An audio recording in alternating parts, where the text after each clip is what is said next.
enquanto essa expansão ionária estava acontecendo, essa expansão proto-indo-europeia estava acontecendo para todas essas regiões aqui,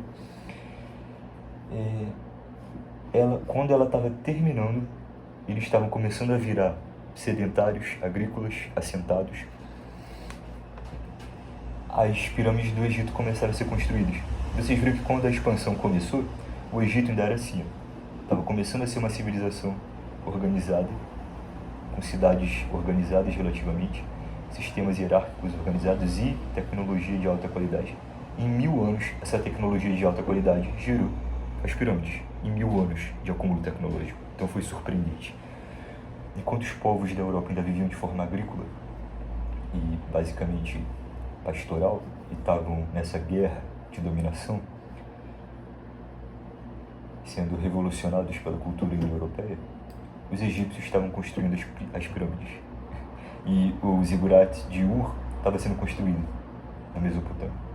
Então, para você ver que enquanto um povo estava vivendo com completa primitividade, tinham povos que, com acúmulo de tecnologia e com a cultura correta, já tinham descoberto geometria, matemática e construções de alta qualidade.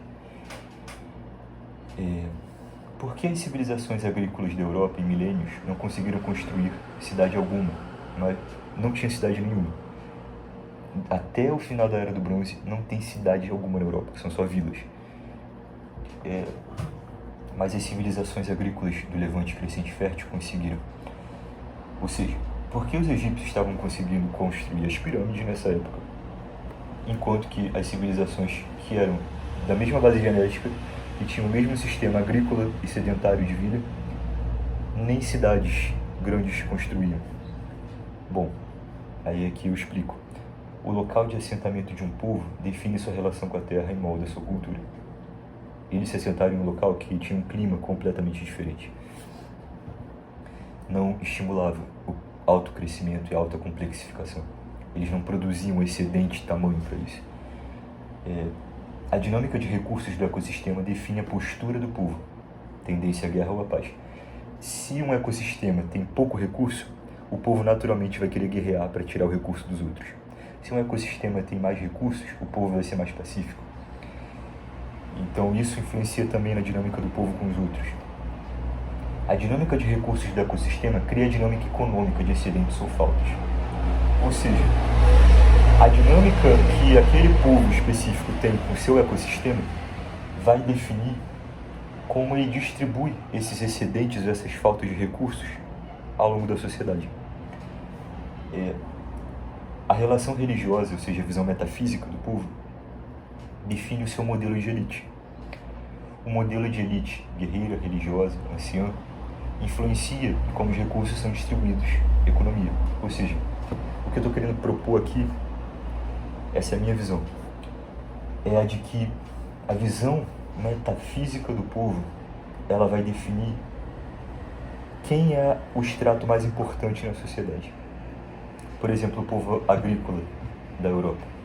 Se eles têm uma visão que se baseia em que todos são importantes, todos contribuem para a sociedade, uma visão quase socialista, então as elites deles é justamente a ausência de elite.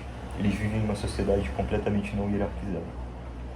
Logo, a economia deles também vai ser não hierarquizada. Todo mundo vai ter um pouco de tudo. A visão da elite molda a visão metafísica molda o que o povo eleva como elite. E o que o povo eleva como elite, as elites, vão mandar aonde esses recursos vão ser distribuídos. Então, ela cria a economia. Olha o que eu estou propondo. Vamos citar outro exemplo. O povo das estepes. Eles tinham uma visão, o ecossistema moldava a visão metafísica deles. E a visão metafísica deles era de que Deus é masculino e Deus está no céu. Essa visão metafísica vai embasar o surgimento de uma elite que tem um determinado padrão. São masculinos e tem uma visão guerreira.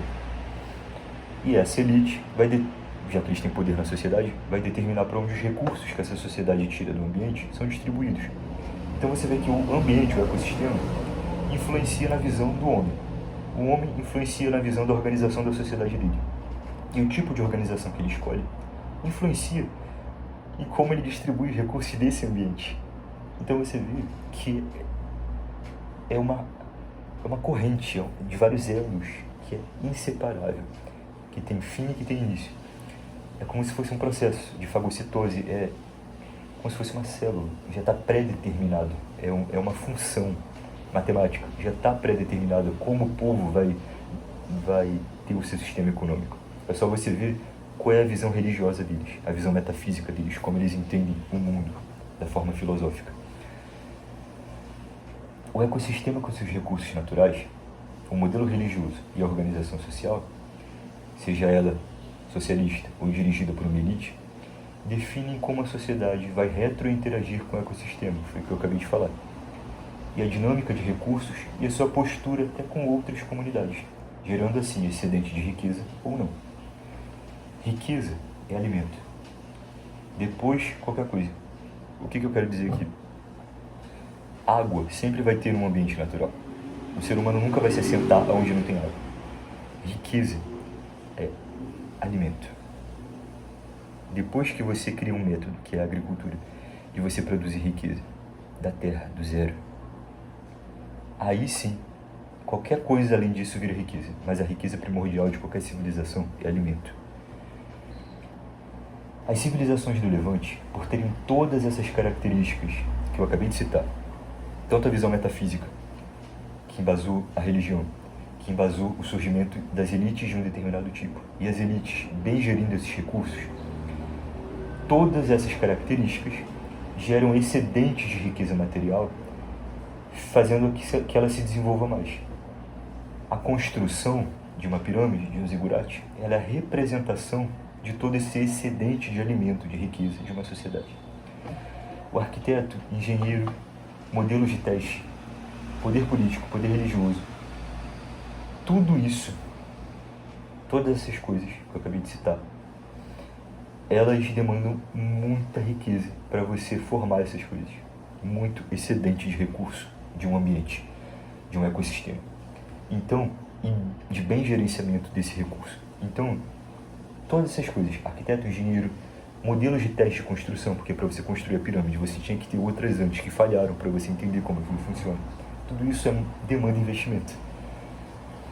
Poder político, poder religioso, tudo isso é sinal de que uma sociedade tem elites dirigindo ela, para um fim ou para outro. Pode ser benéfico ou não para ela. Então aqui são as minhas observações sobre todo esse sistema. Tudo que a gente pode tirar da pré-história da Europa está sintetizado aqui. Como as sociedades se organizam, como funciona a dinâmica econômica, nós já descobrimos, baseado nesses protopovos, como funciona a dinâmica de gerenciamento de recursos do ecossistema que o ser humano cria. E aqui está o final de tudo isso. Cerca de 2.000 a 2.500 ocorre uma grande mudança.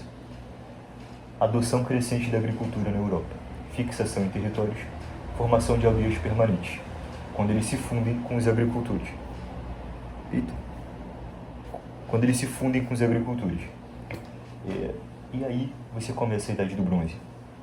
A partir lá dos anos 2000 a.C., quase toda a Europa já se tornou sedentária. Terminou a grande migração, a grande conquista dos indo-europeus das estepes. Eles já se uniram, já espalharam sua cultura por toda a Europa. E agora sim nós temos o que nós formaríamos como povo indo-europeu, que é a proto-Europa. O espírito da Europa já está formado ali. E agora ele vai começar a se desenvolver nos diferentes povos que vão habitar.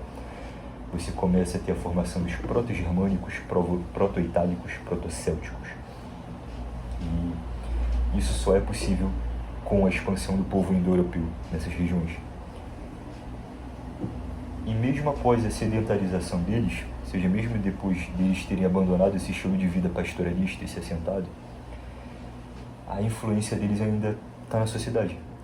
Todas as sociedades da Europa têm elite guerreira e os valores sociais de hierarquia, honra e guerra. Além do que eu falei, os cultos ao sol, os cultos ao céu, e sociedades patriarcais. E, além disso, a composição genética. Todos eles são brancos e loiros. Pelo menos até determinadas épocas que nós vamos estudar depois, aonde surgiram pessoas com essas características aqui na Europa, como eu, porque elas tinham desaparecido. Elas tinham sido engolfadas geneticamente, e a não ser em regiões muito específicas, bordinhas muito específicas. E uma delas é, por exemplo, a Sicília, onde minha família veio. Justamente por ela ser uma ilha, na pontinha da bota da Itália tem a Sicília. Eles não conseguiram invadir. Então, não tiveram incentivo para invadir. Então, as populações dos primeiros agricultores lá, do Neolítico, esse pessoal aqui, a genética deles ainda se manteve ali, em outras ilhas e locais muito inacessíveis. Então, depois de um tempo, você ainda teve uma conservação desse grupo genético ali específico, que é tipo eu. E aí, acabou. Essa foi a pré-história da Europa. Como eu disse, não é pra gente estudar basicamente história. É pra nós conseguirmos, a gente não existe, para nós conseguirmos pensar determinados padrões específicos do comportamento humano e de como as sociedades funcionam. E aqui eu já formulei uma teoria analisando esses sistemas, a de que a relação com o ecossistema influencia, e a dinâmica de recursos naturais influencia a visão metafísica, ou seja, como o povo, o agrupado genético, está naquele ambiente geográfico, naquele ambiente geográfico mesmo, porque tem padrões que influenciam hidrológicos, fitológicos, as plantas que habitam aquela região, os animais. Então a gente pode sintetizar tudo como geográfico. O modo que aquele povo ocupa aquela terra vai definir como o conceito de importância de valores, baseado na quantidade de recursos e quais recursos tem facilmente acessíveis naquele ambiente. Vai definir os valores do povo. Os valores do povo vão definir o seu espírito e vão definir a sua visão metafísica. O que eles veem como mais potente e vasto naquela paisagem vai ser o que eles vão glorificar como Deus, como força maior, como os habitantes da estepe. O que eles mais achavam importante era a vastidão do céu. Justamente por isso os deuses deles sempre habitavam o céu, tinham relação com o céu, com o trovão, com o sol. E, diferente dos povos agricultores, que os deuses deles sempre tinham relação com a terra, com a agricultura, com a fertilidade da terra, com a produtividade agrícola. Então você vê que são dinâmicas diferentes. O espírito do povo, baseado nos recursos do ambiente, do ecossistema, daquele animal, vai definir como ele vai regir os seus valores. E a visão metafísica dele é justamente essa, os valores que ele atribui ao mundo. Essa visão metafísica vai fazer com que ele define o seu modelo de elite, porque os valores que ele atribui ao mundo também vão ser os valores que ele atribui à sua sociedade, e vão influenciar direto ou indiretamente os valores que ele atribui à sociedade. Isso vai influenciar ou não o surgimento de uma elite, e como essa elite vai ser. E essa elite vai definir como esses recursos que ele atribui desse ambiente que influenciou isso tudo vão ser distribuídos para cada extrato da sociedade. E esses extratos, sendo bem alimentados ou não, e a função que eles têm, vão fazer com que a sociedade gere mais excedentes ou gere mais falta, se expanda ou se retraia. Então você vê que a função, e como o ser humano, e como a sociedade, e como um ente é na natureza, é intrinsecamente relacionada a seu potencial genético, a seu potencial epigenético, a sua distribuição de recursos, a sua relação com os recursos naturais e com seu ecossistema, com a sua visão metafísica religiosa. Tudo é inseparável. Isso é povo. Isso é povo. Não existe um grande povo humano como a cultura pós-moderna e a ideologia da propaganda pós-moderna do Império Americano, do Império Europeu fizeram espalhar pelo mundo. Não existe um grande povo humano. Todo povo humano é um povo, é uma raça, é uma espécie, é um povo. Porque, como eu falei, o povo ele é ligado a determinadas características que são justamente limitantes para separar ele do que não é o povo dele. O outro povo vai ser outro povo, baseado em outras características. Se todo mundo é o mesmo povo, não existe conceito de povo. Porque povo é justamente algo para separar um grupo humano de outro. Faz sentido? Então, é isso. Povo é justamente isso. São todas as questões abstratas ou concretas que influenciam a relação do ser humano com ele mesmo e com o seu ambiente. Precisa de ambiente, precisa de ser humano e precisa de relações. Não pode haver um grande povo, não pode haver junção de povos. Ou existe dominação, ou existe retração, ou existe extinção. Não existe junção de povos. Isso são propagandas que não são baseadas na análise antropológica e na verdade, na realidade. Então é isso, essa é a minha visão.